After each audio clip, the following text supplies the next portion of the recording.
Hello friends, welcome to my channel. आज हम BA first year के syllabus first lesson nature and scope of economics के बारे में जानेंगे। प्लीज़ मेरे चैनल को लाइक एंड सब्सक्राइब करना ना भूलिए। इसका first question, what is economics? Economics is the study of how human beings make choices to allocate scarce resources to satisfy their unlimited wants. कि अर्थशास्त्र मनुष्य के उन अध्यायों का अध्ययन करता है जिससे वह अपनी असीमित आवश्यकताओं की पूर्ति के लिए दुर्लभ संसाधनों का प्रयोग करता है। कि इन सच ए मैनर, इस मैनर में करता है that consumer can maximise their satisfaction, कि उपभोक्ता को संतुष्टि मिल सके, उत्पादक को लाभ तथा समाज का कल्याण हो सके। Next question, definition of economics. It has 4 definition. इसकी 4 डेफिनेशन है। पहली डेफिनेशन दी गई है वेल्थ डेफिनेशन, जो कि आदम स्मिथ, जो इकोनॉमिक्स के फादर हैं, उन्होंने अपनी बुक में क्या डिफाइन किया है कि economic is an inquiry into the nature and causes of wealth of nation. कि यह राष्ट्र की संपत्ति की प्रकृति तथा उसके कारणों की जांच करता है। इसका मेन मोटिव राष्ट्रों के धन की जांच करना है। सेकेंड डेफिनेशन वेलफेयर डेफिनेशन है, जो कि डॉक्टर मार्शल ने अपनी बुक प्रिंसिपल ऑफ इकोनॉमिक्स में 1890 में डिफाइन किया था कि it is study of Mankind in the ordinary business of life. यह मनुष्य के जीवन के साधारण व्यवसाय की क्रियाओं का अध्ययन करता है। इट एग्जामिन्स, क्या एग्जामिन करता है कि part of individual and social action which is most closely connected with the attainment and use of material requisite of wellbeing. यह व्यक्तिगत तथा सामाजिक क्रियाओं के उन हिस्से की जांच करता है जो भलाई के लिए सामग्री की प्राप्ति तथा उपयोग में सबसे अधिक निकटता से जुड़ा हुआ है। इसकी third definition scarcity definition Robins के द्वारा दी गई है। उन्होंने अपनी book an essay into the nature and significance of economic science में 1932 में जो बुक पब्लिश की थी, इसमें क्या डिफाइन किया था कि it is a science that studies human behaviour as a relationship between ends and scarce means which have alternative uses, जो अपने संसाधनों का किस प्रकार बंटवारा करते हैं जिनके कई यूजेज हैं। फोर्थ डेफिनेशन है ग्रोथ ओरिएंटेड डेफिनेशन। ये कई सारे साइंटिस्टों ने दी है। फर्गुसन, पीटरसन एंड सैमुअल्सन ने डिफाइन किया है कि एक ऐसी स्टडी है जो ह्यूमन की उन क्रियाओं का अध्ययन करती है जिससे वे अपनी संतुष्टि को प्राप्त करने के लिए उन संसाधनों का प्रयोग करते हैं जिनके जो दुर्लभ हैं।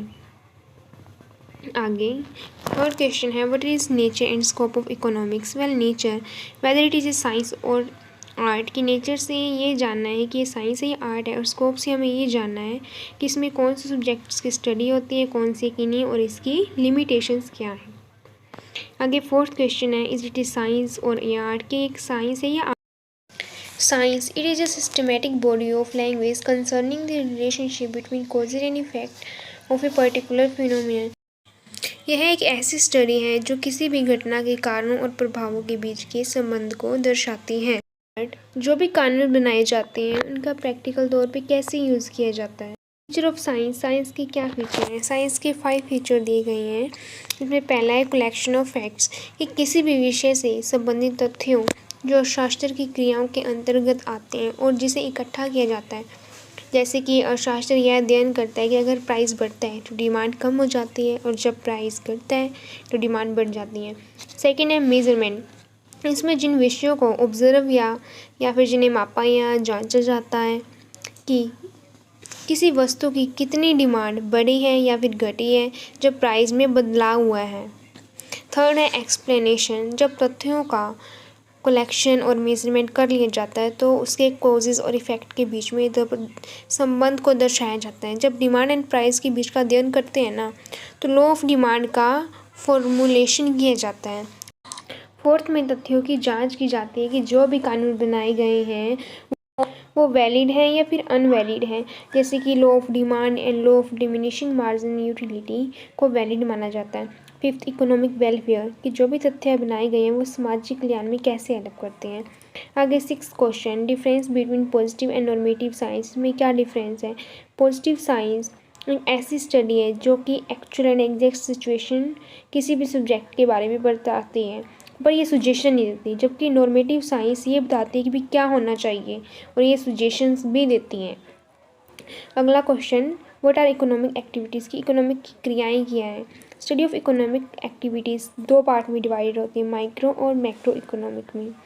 माइक्रो इकोनॉमिक, इसके अंदर उन क्रियाओं का अध्ययन किया जाता है जो कि इकोनॉमिक यूनिट जो कि छोटी सी इकाई के अंतर्गत आते हैं, जैसे consumer demand for commodity, theory of production, theory of income, production function, price determination, factor pricing and economic welfare. Second है मैक्रो इकोनॉमिक्स। मैक्रो इकोनॉमिक्स उन अध्यायों का अध्ययन करता है जो पूरे राष्ट्र के अंतर्गत आते हैं, जैसे कि national income, full employment, international trade, public finance, trade cycle and ये माइक्रो थ्योरी का भी अध्ययन करता है। Thank you friends for watching this video.